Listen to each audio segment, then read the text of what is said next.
Here is my 545 jack.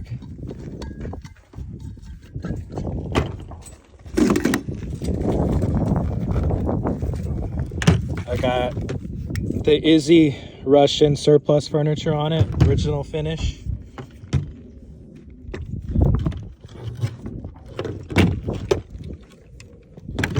Put some goon tape right here, fatten this thing up. All you need.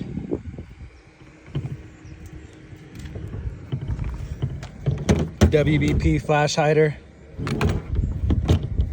Works really well. Because it got magnets on the bottom, I was like, I probably shouldn't have just threw it on the ground and get all the shit all over it.